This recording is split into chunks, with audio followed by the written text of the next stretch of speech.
Alors, je m'appelle Dominique Brand, je suis médecin de formation. J'ai exercé plus de 25 ans en médecine clinique et il y a 2 ans, j'ai fait un burn-out et je me reconvertis maintenant dans le domaine du coaching d'adultes.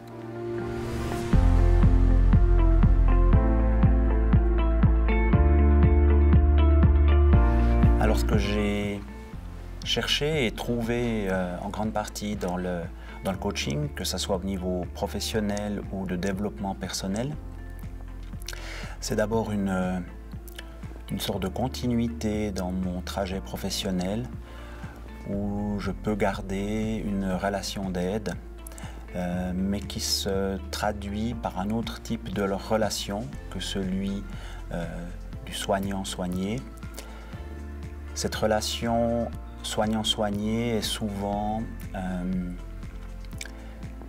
inscrite dans un schéma relativement paternaliste où le médecin est omnipotent et influence son patient parce qu'il croit que c'est ce qu'il doit faire, c'est ce qu'il a appris, et lui donne des directives sans forcément prendre en compte les attentes du patient lui-même. Donc on se trouve dans une relation souvent plus-moins, ou on va dire, pour être plus imagé, une position de verticalité pour le médecin et d'horizontalité pour le patient, comme dans une chambre d'hôpital. Et cette relation ne me satisfaisait plus et dans le coaching, j'ai trouvé un autre type de relation qui est une relation plus-plus.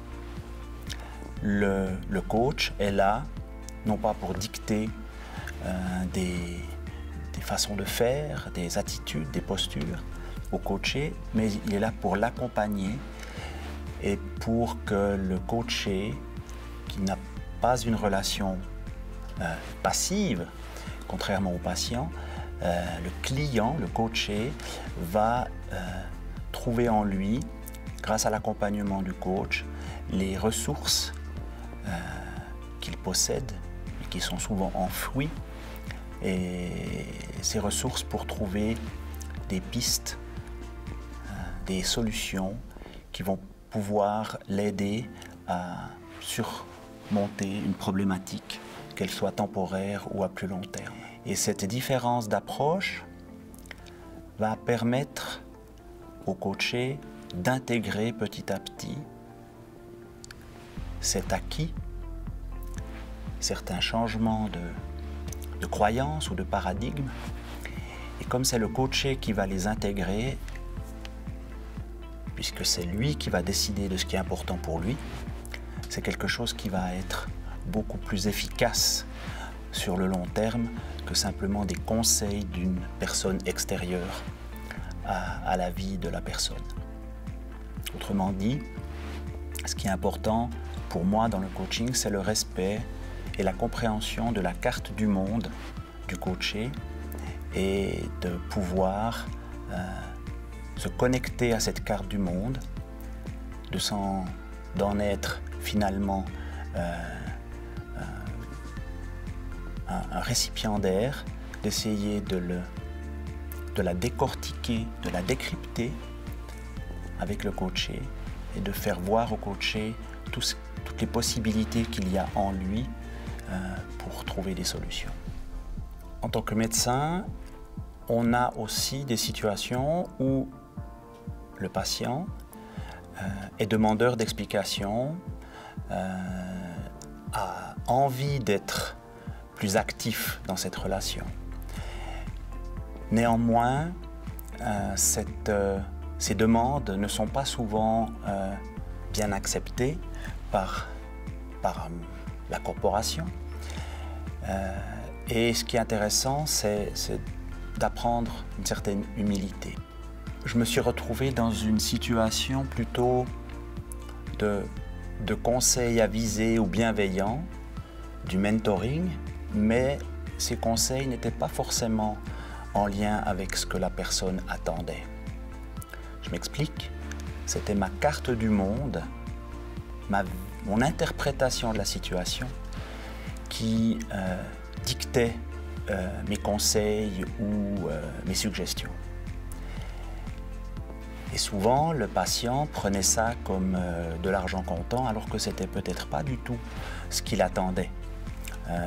Et donc, c'est une manière un petit peu d'outrepasser ses prérogatives.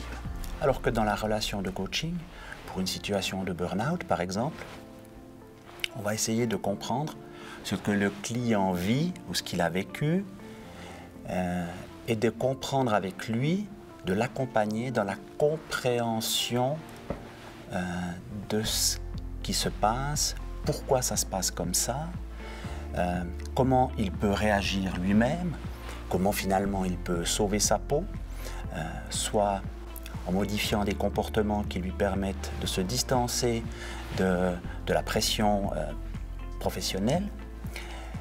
Mais c'est clair aussi qu'il peut apprendre à se connaître et peut-être décider de quitter un environnement hostile ou toxique et de reconstruire sa vie avec d'autres façons de voir le monde. Mais ça sera à lui de faire cette démarche et encore une fois, les bons conseils du bon docteur vont agir et rassurer la personne pendant 1 ou 2 jours ou quelques semaines, mais il va être confronté à la réalité.